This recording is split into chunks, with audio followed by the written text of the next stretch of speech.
Assalamualaikum warahmatullahi wabarakatuh. Perkenalkan, saya Khalilatul Arifah, NIM 17202100040, mahasiswa Ekonomi Syariah B7 Institut Agama Islam Negeri Kudus. Di sini saya akan jelaskan resum buku Kebelet Kaya guna memenuhi tugas ulangan akhir semester mata kuliah studi kelayakan bisnis dosen pengampu Pak Moh Nurul Komar, ME. Bab yang pertama yaitu bab bagaimana memulainya. Yang pertama, berani itu munculnya dari dalam. Menjadi seorang entrepreneur itu mudah dan membuat pekerjaan. Jangan berpikir karena tidak punya pengalaman berarti kita tidak mampu. Ceburkan diri kita dalam air baru belajar berenang. Percuma belajar berenang tetapi tidak pernah mencebur ke dalam air. Hal yang paling penting adalah memberanikan diri untuk menjadi seorang pengusaha handal. Yang kedua, lakukan segera. Jika kita hanya mencari alasan untuk memulai, ribuan alasan akan muncul. Ini hanya masalah apakah kita tidak mau atau kita tidak bisa. Jika tidak mau, berarti tidak memiliki kemauan yang membuat kesempatan sukses menjadi sangat kecil. Namun, kalau tidak bisa tetapi memiliki kemauan, berarti kita masih punya kesempatan. Kesempatan ada bagi mereka yang memiliki harapan dan kemauan. Yang ketiga, kuasai secara detail. Semua orang memulai sesuatu dengan keberanian terlebih dahulu. Kita tidak perlu menjadi master dulu baru mulai bisnis, namun lakukan dan beranikan diri terlebih dahulu. Yang keempat, berbeda itu strategi. Setiap makhluk berbeda dengan makhluk lainnya. Selanjutnya, menemukan perbedaan jati diri dan saling melengkapi. Dalam kehidupan, terkadang aturan dan doktrin menjadikan kita sebagai manusia tetapi tidak harus sama. Beranilah tampil beda karena perbedaan itu membuka peluang untuk lebih dikenal. Yang kelima, berjuang butuh siasat. Seorang entrepreneur tidak boleh percaya sebelum mencoba. Selain semangat juang yang tinggi, harus berpikir positif dan buanglah jauh-jauh pikiran negatif. Terlebih lagi putus asa. Pertahankan terus gambaran sukses dalam benak kita. Hal ini akan menjadi bahan bakar yang menyemangati diri kita. Yang keenam, menaklukkan investor. Kebutuhan manusia tertinggi adalah pembuktian diri. Kebutuhan untuk membuktikan kemampuan diri inilah yang paling kuat mendorong seseorang untuk maju, bermimpi, melakukan, dan menjadi pemenang adalah sebuah perasaan yang tidak ada tandingannya. Bahwa diri kita melewati batas kemampuan, pass the limit, dan lakukan. Bab 2, bagaimana menjadi entrepreneur. Yang pertama, bermula dari impian. Impian adalah motivator kesuksesan yang paling ampuh dan membutuhkan imajinasi yang tinggi agar sebuah impian dapat terlaksana. Yang kedua, lihat kebutuhan sekitar. Menjadi entrepreneur harus pandai membaca apa yang dibutuhkan banyak orang untuk menarik perhatian minat konsumen. Yang ketiga, empati membuat kita terlibat. Seorang entrepreneur membutuhkan rasa empati kepada orang lain dengan cara memberikan kesempatan orang lain yang membutuhkan untuk bisa berjalan dan bekerja sama dengan baik. Sebab pembangunan negara selain menggunakan keterampilan luar, juga memerlukan keterampilan hati agar terbangun mental bangsa yang kuat. Yang keempat, memberikan nilai tambah. Contohnya menjual produk dengan harga murah walaupun untung yang sedikit. Dan yang tidak kalah pentingnya yaitu membuat network atau koneksi, misalnya mengajak kerjasama dengan yayasan dengan memberdayakan anak-anak yayasan untuk bekerja, sehingga menjadi nilai plus untuk lingkungan dan semuanya. Yang kelima, menjual barang plus manfaatnya. Reaksi pertama kali seorang pembeli ialah membandingkan barang tersebut dengan merek lain atau membandingkan harganya. Yang dicari oleh pembeli adalah barang yang harga murah namun memberikan manfaat yang banyak bagi pembeli. Yang keenam, wujudkan mimpi pelanggan. Melakukan survei produk terbesar yang diimpikan konsumen. Kemudian membangun jembatan antara produk yang kita jual dengan impian yang diinginkan konsumen dengan mewujudkannya. Yang ketujuh, peluang tergantung cara melihatnya. Kebutuhan setiap wilayah berbeda-beda, sehingga perlu kepandaian membaca peluang yang paling dibutuhkan di wilayah tersebut. Bab 3, membidik pasar. Yang pertama, butuh nyali untuk mewujudkan ide. Mampu memanfaatkan waktu luang untuk mendapatkan relasi dan pengalaman sehingga dapat memunculkan ide. Namun jika ide tanpa aksi hanyalah mimpi, sehingga dengan adanya pengalaman menjadikan orang berpikir kritis.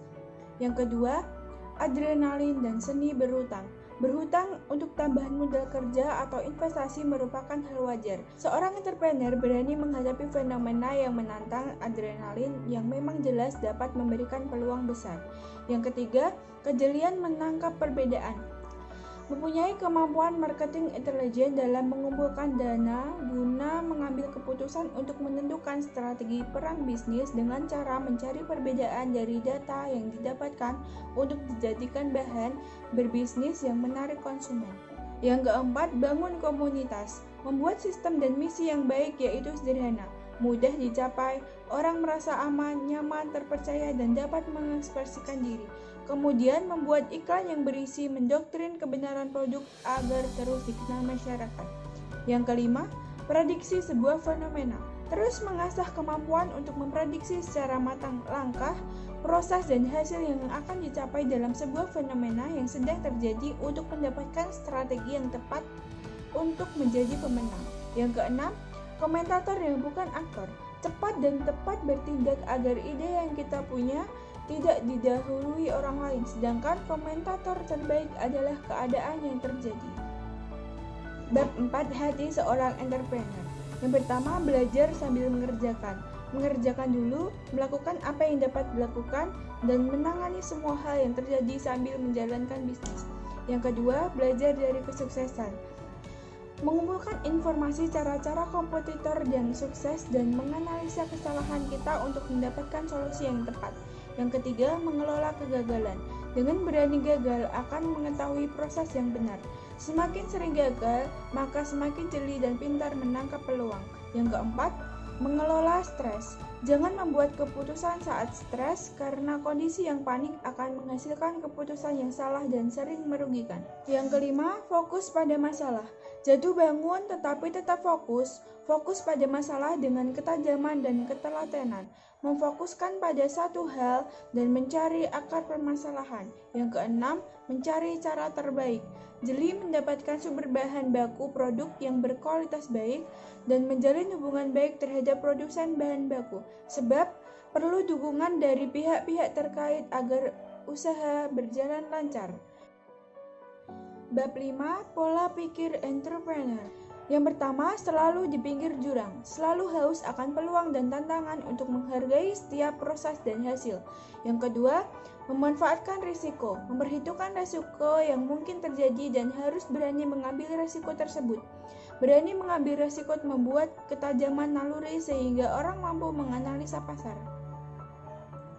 Yang ketiga, cerdas melihat peluang. Setiap profesi mempunyai tugas masing-masing yang berbeda sehingga cara memandang suatu peristiwa juga berbeda.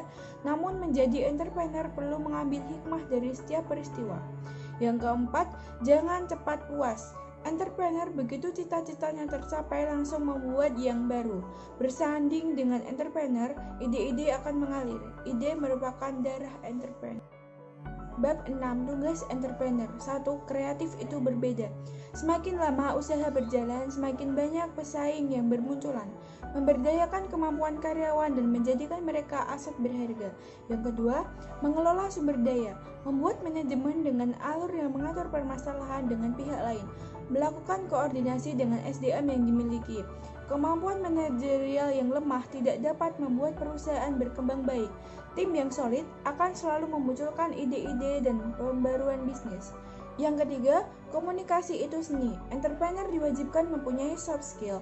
Hal ini dapat mempengaruhi karisma, pembawaan diri, dan bersosialisasi dan berbisnis. Yang keempat, insting kepemimpinan. Ciri seorang kader adalah mempunyai daya tarik. Hanya perlu melakukan fungsi pikiran, semua hal bisa dilakukan. Tidak perlu menunggu keadaan yang membuat kita menjadi seorang pemimpin. Namun, kita yang mengendalikan situasi agar jiwa kepemimpinan leadership itu muncul. Bab 7, Zero Prinsip Entrepreneur.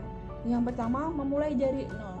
Memulai bisnis dengan menggunakan modal. Modal tidak hanya uang, namun juga bisa dengan aset tak berwujud yaitu pertemanan. Membangun sebuah kepercayaan dan keyakinan dalam pertemanan, maka jalan untuk memulai usaha akan mudah. Yang kedua, jujur dalam bisnis. Kejujuran bagi pebisnis dapat menumbuhkan kepercayaan dalam usahanya. Tidak berlebihan dalam mempromosikan usahanya karena dapat membuat transaksi gagal sebab dapat menimbulkan kekecewaan pada pelanggan. Yang ketiga, zero mind atau mengosongkan pikiran. Seseorang yang dapat menguasai kemampuan mengosongkan pikiran dalam bisnis ketika menghadapi tantangan, mereka bisa berpikir jernih serta menemukan ide jenius. Bab 8. Berbisnis tanpa uang. Yang pertama, bukan mencari tetapi dicari oleh modal. Berbisnis modalnya bukan hanya uang, namun kelayakan bisnis yang dinilai. Pebisnis tidak menggunakan modal pribadi, melainkan modal dari pihak lain yang diputar saja. Yang terpenting, money manajernya kuat. Yang kedua, kerjasama modal. Kerjasama modal yaitu berupa kerjasama uang dan kerjasama keahlian. Terlibat atau terjun langsung dalam proses usaha. Terlibat artinya turun terjun dalam proses penyediaan produk, melihat pasar, mencoba penjual, dan menggunakan produk tersebut sebelumnya. Yang ketiga, bagi hasil yang menguntungkan. Berbisnis tanpa modal juga bisa dengan konsep bagi hasil dengan persentase antara modal dan tenaga. Yang keempat, menjadi perantara atau broker. Banyak cara agar bisa mendapatkan uang tanpa mengeluarkan modal uang. Salah satunya dengan membangun jaringan menjadi broker. Kita dapat membangun jaringan dengan kalangan berduit yang biasanya adalah pengusaha sukses. Yang kelima, barter dengan pemasok. Barter yaitu pertukaran barang dengan barang atau dengan jasa. Barter menjadi sulit jika nilai barang yang ditukar tidak ada skala kesepakatan, tetapi akan memiliki nilai lebih jika kedua benda memiliki nilai intangible atau tidak berwujud. Yang keenam, multifungsi. Banyak bisa, banyak laba. Pada usaha yang tidak berhasil, tentu seorang akan mengalami kekecewaan, lalu melupakannya dengan membicarakan peristiwa itu ke siapa saja. Untuk menghilangkan rasa itu adalah dengan mengisi hari dengan kegiatan yang baru. Bab 9. Darah entrepreneur. Yang pertama, penilai karakter yang baik. Bagi para entrepreneur, latihan memahami, mengenal, dan menilai karakter perlu dilakukan dan harus senantiasa diasah selama berwirausaha. Yang kedua, orientasi pada pelayanan. Pelayanan yang prima pada pelanggan akan memberikan simpati dan kepuasan, bahkan dapat menemukan peluang bisnis lagi pada pelanggan kita. Kunci sukses sebuah usaha juga ditentukan oleh kepuasan para pelanggannya. Faktor kenyamanan dan kepercayaan merupakan kunci sukses seorang pebisnis. Yang ketiga, fokus itu awalnya cinta. Untuk dapat fokus, kita harus mencintai apa yang kita kerjakan. Karena sebuah kesungguhan akan muncul bersama rasa cinta itu sendiri. Kesungguhan adalah ciri esensial pada sebuah bisnis. Minat, permintaan, dan tren pasar selalu tumbuh dan bergeser, sehingga hal yang harus difokuskan oleh seorang entrepreneur adalah permintaan pasar. Yang keempat, memikat promosi. Promosi adalah sebuah cara untuk membawa produk kepada kesadaran pikiran seorang, sehingga dalam kondisi tertentu produk kitalah yang akan diprioritaskan. Sebuah metode promosi yang menarik dan tidak memerlukan biaya media periklanan yang mahal adalah dengan membangun komunitas. Yang kelima, berhitung sebelum berhutang. Bisnis dengan strategi menjual barangnya dengan sistem kredit adalah strategi yang cukup efektif dalam meningkatkan penjualan, yang biasanya digunakan untuk penjualan barang-barang elektronik. Daya beli masyarakat yang cukup besar, namun minimnya dana yang dimiliki sehingga dapat mampu membeli secara tunai. Itu sebabnya kredit bisa menjadi salah satu alternatif. Namun memberikan kredit juga tidak mudah karena banyak resiko yang harus diterima. Tegas dalam menegakkan peraturan dan menagih utang cicilan dan mengumpulkan semua catatan kredit sebagai dokumentasi. Yang keenam, memilih orang yang tepat. Memilih karyawan dan mitra bisnis harus menggunakan naluri untuk memilihnya. Memberi tugas sesuai dengan job desk dan kemampuannya untuk memaksimalkan produktivitas. 7. Mencari dan menciptakan usaha. Untuk para entrepreneur agar bergerak terlebih dahulu, kemudian menjadi mastery, tidak perlu berpikir panjang. Ide bisa dikerjakan dengan segera, karena pola pikir panjang itu bekerja dengan asumsi-asumsi, bukan dengan lapangan, sehingga sering bergerak lambat saat banyak berpikir. Yang kedelapan, peluang itu membutuhkan kecepatan. Kehidupan seseorang akan menjadi lebih baik jika mau memanfaatkan peluang. Kita harus jeli melihat peluang bisnis, tetapi juga harus menciptakan pasar. Banyak peluang yang tercipta dan dari sebuah hobi dan minat, jadi segera dikembangkan. Yang kesembilan, sosialisasi dan promosi. Seorang entrepreneur sangat disarankan mempunyai jiwa sosial yang tinggi sehingga dapat dikenal lingkungannya. Orang-orang terdekat kita yang pertama menjadi pelanggan, secara otomatis mereka akan mempromosikan kehebatan produk kita. Sosialisasi yang baik tentunya akan menjadi sarana promosi yang bagus dan pastinya tidak membutuhkan biaya yang besar untuk mengiklankan produk. Yang ke-10, pandangan jauh ke depan. Memiliki banyak impian memerlukan banyak strategi untuk mencapainya. Budaya menabung dan berasuransi adalah sebuah visi yang jauh ke depan dan merupakan bagian dari strategi masa depan. Bab 10, aturan main entrepreneur. Yang pertama, berpikir positif. Energi adalah sebuah tenaga yang bersifat kekal. Jika kita memberikan energi positif dalam kehidupan, maka kehidupan akan juga memberikan hal yang positif pula bagi kita. Bagi entrepreneur, berpikiran dan berperilaku positif akan banyak mendapatkan rezeki dan energi positif. Itu akan terasa nikmat dirasakan di hati. Jika suasana kerja dan tanggung jawab masing-masing divisi dilaksanakan dengan sikap positif, pelanggan akan langsung dapat merasakan suasana tersebut pada produk dan jasa yang kita jual. Yang kedua, jangan pelit ilmu. Berinvestasi dalam hubungan masyarakat akan memudahkan bisnis kita. Masyarakat akan menilai bahwa kita seorang pebisnis yang loyal pada lingkungan sekitar, sehingga mereka tidak akan segan membantu kelancaran usaha kita. Yang ketiga, fenomena magis. Ilmu magis dan sejenisnya adalah ilmu yang tidak berdasar pada kesejatian, tetapi banyak yang terpesona dengan praktik perdukunan seperti ini. Bagi seorang entrepreneur, guru yang baik adalah dari dirinya sendiri dan Tuhan yang Maha Kuasa. Kita tidak memerlukan sandaran apapun untuk sukses kecuali kekuatan sendiri. Yang keempat, menjual butuh strategi. Seorang entrepreneur dituntut untuk kemampuan dan kejeliannya dalam menghadapi kompetisi terhadap produk yang sejenis. Hal yang paling tepat dalam kompetisi adalah dengan menaikkan servis, bukan menurunkan harga. Yang kelima, belajarlah dari pengalaman orang lain. Ada sebuah pelajaran yang diambil dari Mangkunegara dalam kitab Udatama yang dititipkan pada seorang pemimpin tanah Jawa. Belajarlah dari sarjana dan petapa yang berhati tulus. Sarjana di sini bukanlah seorang yang bergelar S1 atau S2, tetapi seorang yang berpengetahuan dan melakukan apa yang diketahuinya. Petapa pun di sini adalah seseorang yang tidak tergantung pada satu apapun karena pengetahuan dan kesadarannya yang tinggi. Yang keenam, berinvestasilah. Sebagai entrepreneur, kita diharapkan memiliki aset yang bisa dicadangkan untuk masa depan. Dan asuransi atau menabung adalah sebuah contoh yang mudah dijalani. Bab 11, budaya entrepreneur. Yang pertama, belajar dan berikan hal yang baik. Kegiatan belajar, diajar, dan mengajar adalah buah daya seorang pewirausaha sejati.